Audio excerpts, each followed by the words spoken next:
getting back into Luke, kind of picking back up where we left off several weeks ago. And we're going to be in Luke chapter 7 this morning. I tend to kind of bounce around in versions that I read from, so I know you guys got the NIV. Sometimes I read from a different version. Sometimes I read from the New Living Translation, just kind of depending on the mood that strikes me, I guess. I got a clip of a television show that I want to show here to begin with. Something's up.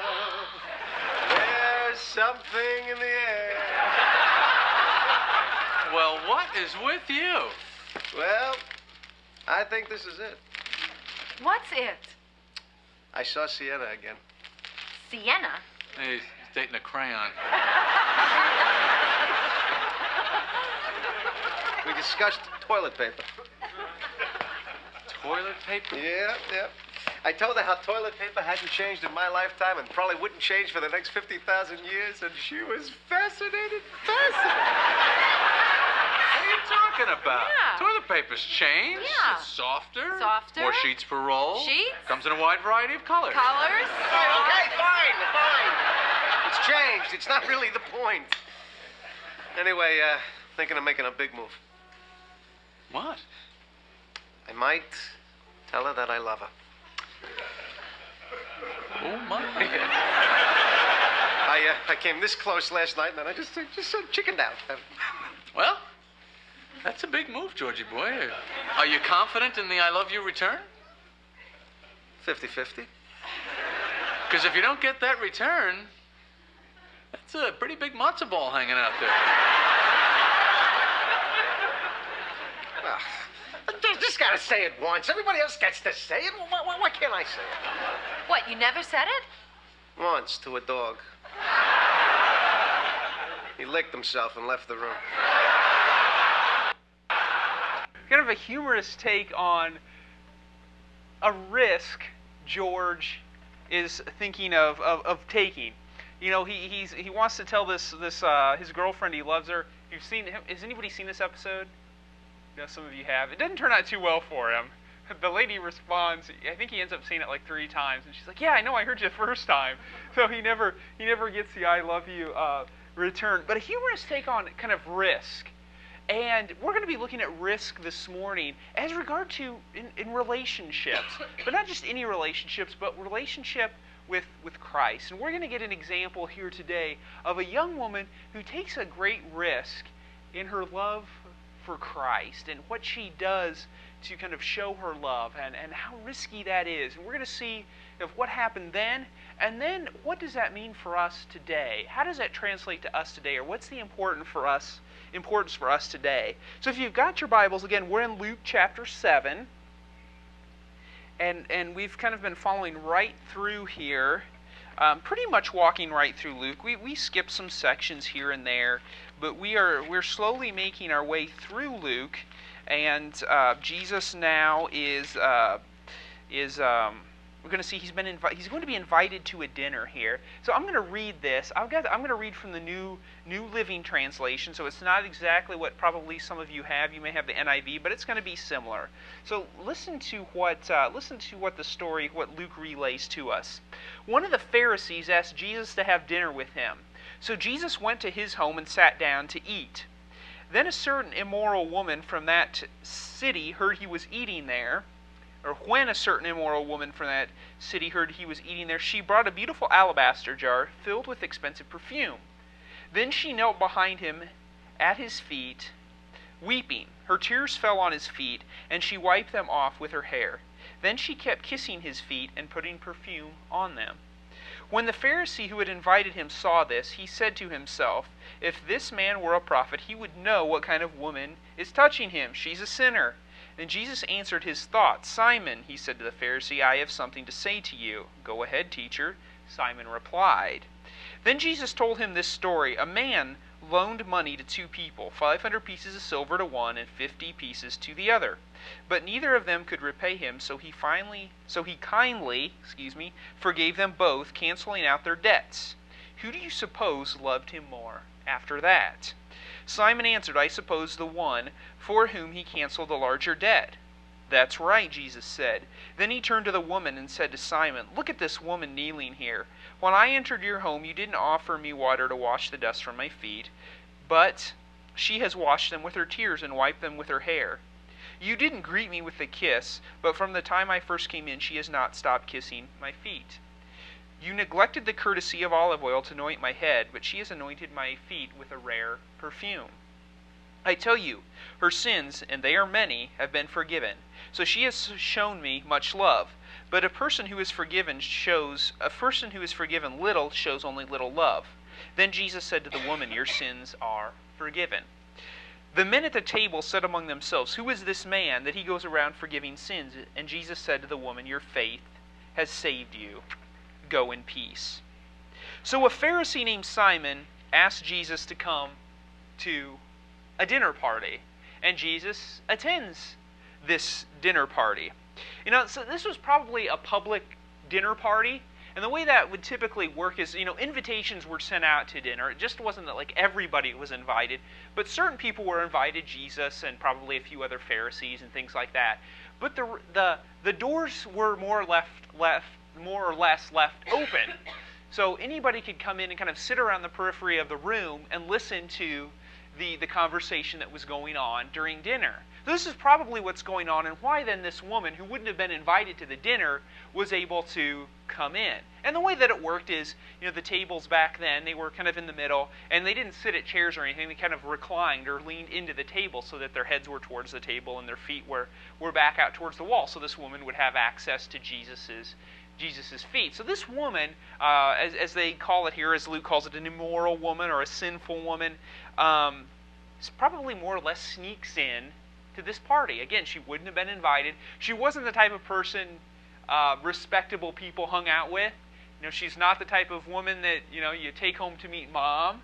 And she's not that type of person. We don't know what she did or what her issues were. We know, though, she's just called a sinful or immoral woman. So she makes it to the guest of honor, which is Jesus. Even though Simon, as the story kind of unfolds, Simon this Pharisee doesn't really treat Jesus as the guest of honor. We see, he doesn't wash Jesus' feet. He doesn't anoint him. He doesn't kiss him, give him a greeting, a kiss, or something like shaking hands today. So he's supposed to be the guest of honor, but Simon kind of ignores social etiquette and doesn't do those things for Jesus. But this woman makes it in. She sneaks in to the party.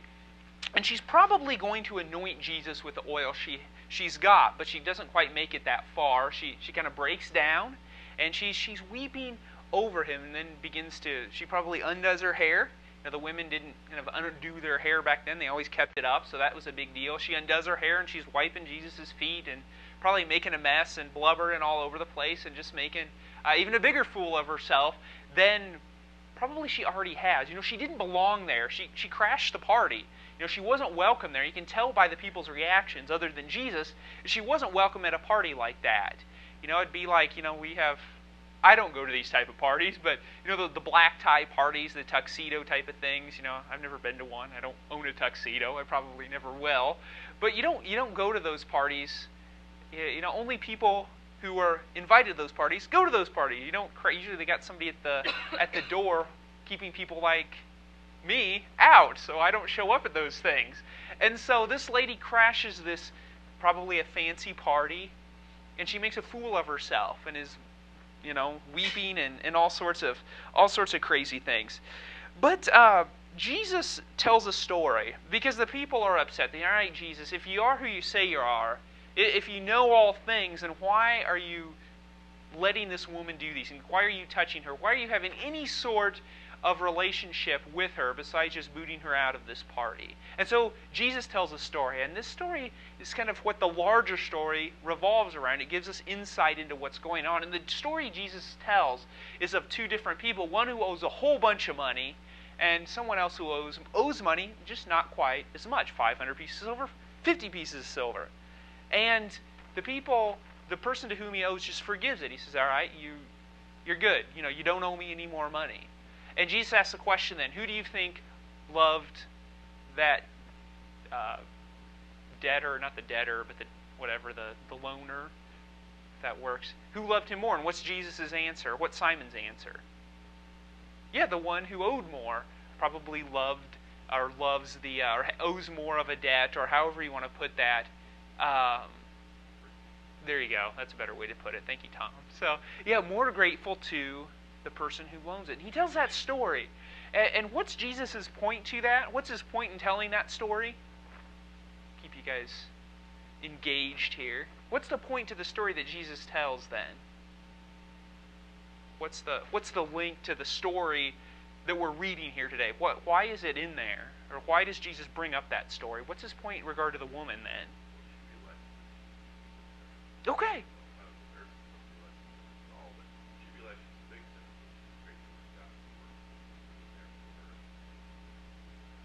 Yeah, perfect. Yeah, that she realizes she's got the bigger debt. She's the 500 piece of silver person, and she's kind of goes overboard in her love and her devotion to Christ, and that's why she's there. That's why she's blubbering all over the place, breaking this expensive oil over Jesus. Yeah, she's the person who owes the 500 pieces of silver. That's kind of what the story rotates around here. And it's interesting how Luke tells this story. And Jesus, I got to think, and I say this over and over, Jesus has a sense of humor. Because look how Jesus describes the woman in verse 47. I tell you her sins, and they are many. He kind of emphasizes that, we all know this woman, we know her sins. She, whatever she's done, it's public. Everybody knows what she's done. Whether she's a prostitute or whatever, everybody knows who she is and what she's done. And he's like, all right, she's got sins, and we know they are many. Jesus attention to that what's going on. But she has been forgiven, and she has shown much love. And Jesus doesn't just come out and say it. It's definitely there. The implications are that Simon still owes a debt. He's a 50 piece of silver guy, although he's not really doing what he should. Look how he treated Jesus as the guest of honor when he comes in, and compare it to this lady who crashes the party and how she treats Jesus. And so that's kind of how this story, it unfolds around this smaller story of that Jesus tells of this woman. This woman in our story, this immoral woman, this sinful woman, is a risk taker. She didn't belong at that party. She was already an outcast in society. Like I said, everybody knew who she was, and everybody knew what she did. She takes a big risk of going to that party. Why? Well, everybody knew she, thought she was a fool to begin with. The only good of going to that party was making herself look more like a fool by crashing it. All she had the ability to do really was to open herself up to further ridicule, either possibly from Jesus. She doesn't quite know yet what his reaction is going to be, and certainly from everybody else at that party.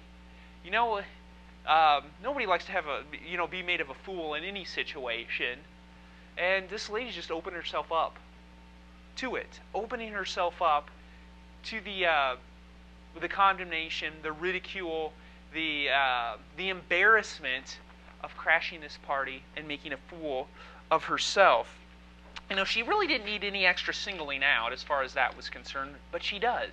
She does. She decides to risk it. And what was it that pushed this woman to take the risk that she did of further embarrassment, of further singling out, of further ridicule? What was it that pushed her to take that risk and to crash this party? What was it? Okay, faith. Okay. Yeah, it really revolves around kind of her faith and her love, especially that love she has for Christ. Her love for Christ compels her to take risks that she probably wouldn't take any other time.